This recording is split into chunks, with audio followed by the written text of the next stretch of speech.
Cockroach Janata party അഥവാ CJP എന്ന പേരിലുള്ള ഒരു ഓൺലൈൻ രാഷ്ട്രീയ കൂട്ടായ്മ സോഷ്യൽ മീഡിയയിലെ വലിയ ചർച്ചാ വിഷയങ്ങളിൽ ഒന്നായി മാറിക്കഴിഞ്ഞു. സുപ്രീം കോടതി ചീഫ് ജസ്റ്റിസ് സൂര്യകാന്ത് രാജ്യത്തെ തൊഴിൽ രഹിതരായ യുവാക്കളെ പാറ്റകളോട് ഉപമിച്ച് നടത്തിയ പരാമർശം വിവാദമായതിനു പിന്നാലെയാണ് മടിയന്മാരുടെയും തൊഴിലില്ലാത്തവരുടെയും ശബ്ദമായി സ്വയം പ്രഖ്യാപിച്ച ഈ ഡിജിറ്റൽ കൂട്ടായ്മ രൂപീകൃതമായത്. ഇപ്പോൾ ഇൻസ്റ്റഗ്രാമിൽ 1.3 കോടിയിലധികം ഫോളോവേഴ്സും ഔദ്യോഗിക വെബ്സൈറ്റ് പ്രകാരം 2 ലക്ഷത്തിലധികം അംഗങ്ങളും ഒരാഴ്ച കൊണ്ട് സ്വന്തമാക്കാൻ ഈ ട്രോൾ പാർട്ടിക്ക് കഴിഞ്ഞിട്ടുണ്ട്. പ്രധാനമായും ജൻസി യുവാക്കളാണ് തങ്ങൾ കോൺഗ്രസോ BJPയോ അല്ല, ഇനി CJP ആണ് എന്ന് വ്യക്തമാക്കി റീലുകളുമായി സോഷ്യൽ മീഡിയയിൽ നിറഞ്ഞിരിക്കുന്നത്. മെഹുവ മൊയ്ത്രയും പ്രശാന്ത് ഭൂഷണും ധ്രുവ് രാഠിയും ഉൾപ്പെടെയുള്ള പ്രമുഖർ ഈ ട്രോൾ പാർട്ടിയിൽ പ്രതീകാത്മകമായി തന്നെ ചേർന്ന് കഴിഞ്ഞു. ഭരണകൂടത്തിനെതിരായ പ്രതിഷേധ രൂപമായി കൂട്ടായ്മ വളർന്നു വരുന്നതിനിടെ CJPയുടെ സാമൂഹിക മാധ്യമ അക്കൗണ്ടുകൾ മരവിപ്പിക്കാനും ശ്രമങ്ങൾ നടന്നു വരികയാണ്. വെറുമൊരു ട്രെൻഡ് എന്നതിനപ്പുറം എന്തുകൊണ്ട് ഇത്തരം കൂട്ടായ്മകൾക്ക് ഇത്രമാത്രം സ്വീകാര്യത കിട്ടുന്നു എന്ന വിഷയമാണ് ഇന്ന് സ്പോട്ട്ലൈറ്റ് പരിശോധിക്കുന്നത്. ജൻസികളിലെ തരംഗമായി കോക്രോച്ച് പാർട്ടി. കഴിഞ്ഞ ആഴ്ച കോടതി വിചാരണയ്ക്കിടെ ചീഫ് ജസ്റ്റിസ് സൂര്യകാന്തിന്റെ യുവജനങ്ങളെ കുറിച്ചുള്ള പരാമർശം വലിയ വിവാദമായിരുന്നു. പാറ്റകളെ പോലെ ചെറുപ്പക്കാരുണ്ട്, അവർക്ക് തൊഴിൽ ചെയ്യാൻ ഒരു ഇടമോ ലഭിക്കുന്നില്ല. അവരിൽ ചിലർ മാധ്യമങ്ങളായി മാറുന്നു, ചിലർ സോഷ്യൽ മീഡിയക്കാരാകുന്നു, വിവരാവകാശ പ്രവർത്തകരാകുന്നു, ആക്ടിവിസ്റ്റുകളാകുന്നു. അവർ എല്ലാവരെയും ആക്രമിക്കാൻ തുടങ്ങിയിരിക്കുന്നു. ഇതായിരുന്നു ചീഫ് ജസ്റ്റിസിന്റെ പരാമർശം. അപ്പൊ ഈ പരാമർശത്തിനെതിരെ വ്യാപകമായി വിമർശനം ഉയർന്നു. ഇതിന് പിന്നാലെയാണ് സമൂഹ മാധ്യമ പ്ലാറ്റ്ഫോമിൽ കോക്രോച്ച് ജനതാ പാർട്ടി രൂപീകൃതമായത്. പ്രസ്താവന വിവാദമായതോടെ ചീഫ് ജസ്റ്റിസ് തന്നെ വിശദീകരണവുമായി രംഗത്ത് വന്നു. രാജ്യത്തെ യുവാക്കളെ ഉദ്ദേശിച്ചല്ല, മറിച്ച് വ്യാജ സർട്ടിഫിക്കറ്റുകൾ ഉപയോഗിക്കുന്ന ആളുകളെയാണ് താൻ ഉദ്ദേശിച്ചതെന്നും തൊഴിലില്ലാത്ത യുവാക്കളെ വിമർശിച്ചു എന്ന് അവകാശപ്പെടുന്ന റിപ്പോർട്ടുകൾ തികച്ചും അടിസ്ഥാനരഹിതമാണെന്നും ചീഫ് ജസ്റ്റിസ് പറഞ്ഞു.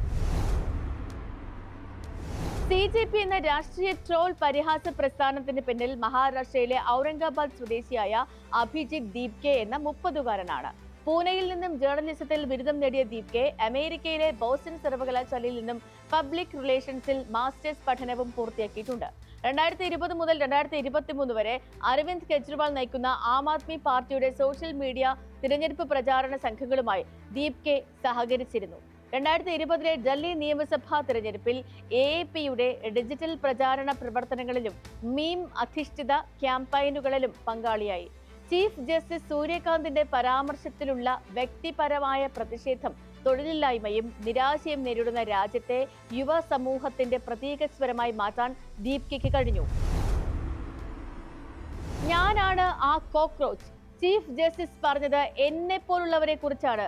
ഇങ്ങനെയായിരുന്നു ദീപ്കെ ഒരു അഭിമുഖത്തിൽ പറഞ്ഞത്. സ്വാതന്ത്ര്യവും അഭിപ്രായ പ്രകടന അവകാശവും സംരക്ഷിക്കേണ്ട ഭരണഘടനാ സ്ഥാപനത്തിന്റെ തലവനിൽ നിന്നുള്ള പരാമർശമായതിനാലാണ് അത് കൂടുതൽ വേദനിപ്പിച്ചതെന്നും അദ്ദേഹം പറയുകയുണ്ടായി.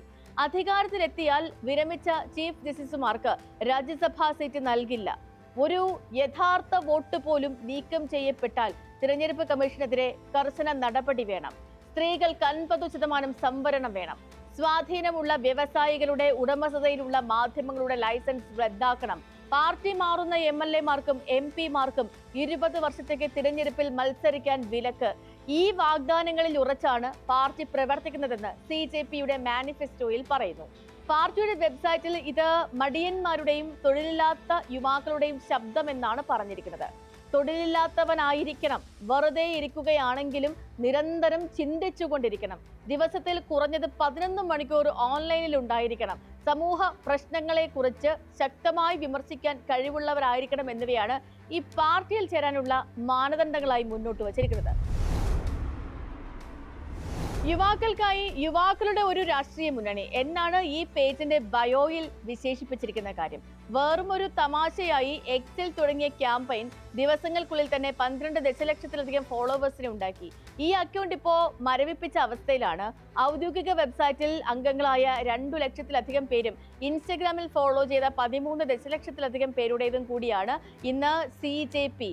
BJPയുടെ ഔദ്യോഗിക ഇൻസ്റ്റഗ്രാം പേജിന് നിലവിൽ 8.7 ദശലക്ഷം ഫോളോവേഴ്സ് മാത്രമാണുള്ളത്. ഇതാണ് വെറുമൊരു ട്രോൾ പാർട്ടിയുടെ പേജ് മറികടന്നിരിക്കുന്നത്. നിലവിൽ കോൺഗ്രസ് പാർട്ടിയുടെ ഹാൻഡിലിന് 13.3 ദശലക്ഷവും ആം ആദ്മി പാർട്ടിക്ക് 1.9 ദശലക്ഷവും ഫോളോവേഴ്സാണ് ഉള്ളത്.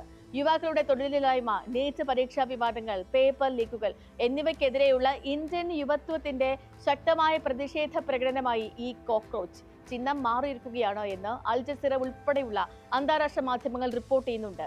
ഭരണത്തിലിരിക്കുന്ന NDAക്കെതിരായ സാമൂഹിക മാധ്യമങ്ങളിലെ യുവജന പ്രക്ഷോഭമായി വളർന്നു വരുന്നതിനിടയിലാണ് ഇപ്പോൾ CJPയുടെ സമൂഹ മാധ്യമ അക്കൗണ്ടുകൾ മരവിപ്പിക്കാനുള്ള ശ്രമം നടക്കുന്നത്. അക്കൗണ്ടുകൾ ഹാക്ക് ചെയ്യാൻ നിരന്തരം ശ്രമങ്ങൾ നടക്കുന്നുണ്ടെന്നും നൂറുകണക്കിന് പാസ്വേഡ് റീസെറ്റ് റിക്വസ്റ്റുകൾ വരുന്നുണ്ടെന്നും CJPയുടെ അണിയറ പ്രവർത്തകർ എക്സിലൂടെ ആശങ്കപ്പെട്ടിരുന്നു.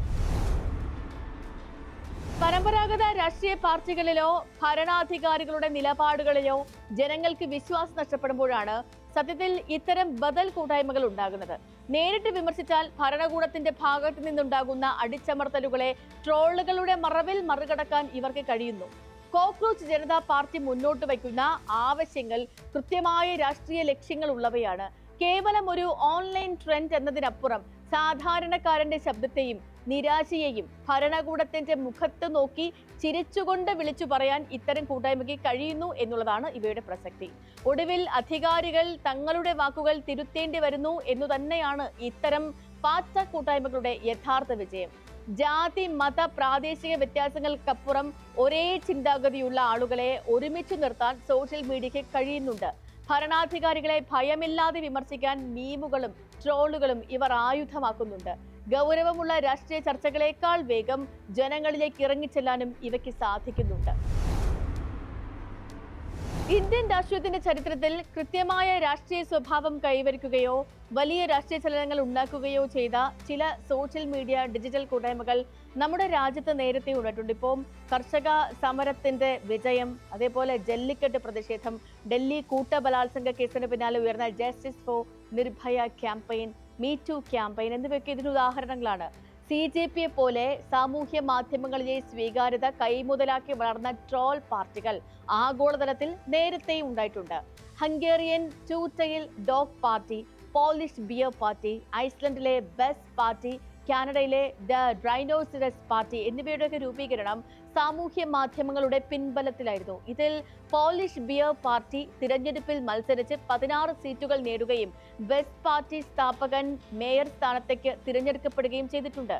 ഡിജിറ്റൽ ലോകത്തെ പ്രതിഷേധങ്ങൾ കേവലം ലൈക്കുകളിലേക്കും ഷെയറുകളിലേക്കും ഒതുങ്ങുന്നതല്ലെന്നും അവയ്ക്ക് ഈ സമൂഹത്തിൽ വലിയ ചലനങ്ങൾ സൃഷ്ടിക്കാൻ കെൽപ്പുണ്ടെന്നുമാണ് ഈ മുന്നേറ്റങ്ങൾ കാണിച്ചു തരുന്നത്. അതേസമയം തന്നെ കുറച്ചു സമയത്തു മാത്രം കത്തിജ്വലിച്ച് വൈകാതെ കെട്ടുപോകുന്ന സാമൂഹ്യ മാധ്യമങ്ങളിലെ വൈറൽ ട്രെൻഡുകളുടെ അനുഭവം മാത്രമായിരിക്കുമോ രാജ്യത്തെ ജനങ്ങൾക്ക് ഇത്തരം ട്രോൾ പാർട്ടികൾ സമ്മാനിക്കുക എന്നും കാത്തിരുന്നു തന്നെ കാണേണ്ടതാണ്. മറ്റൊരു വിഷയമായി സ്പോട്ട്ലൈറ്റിൽ നാളെ വീണ്ടും കാണാം. നമസ്കാരം.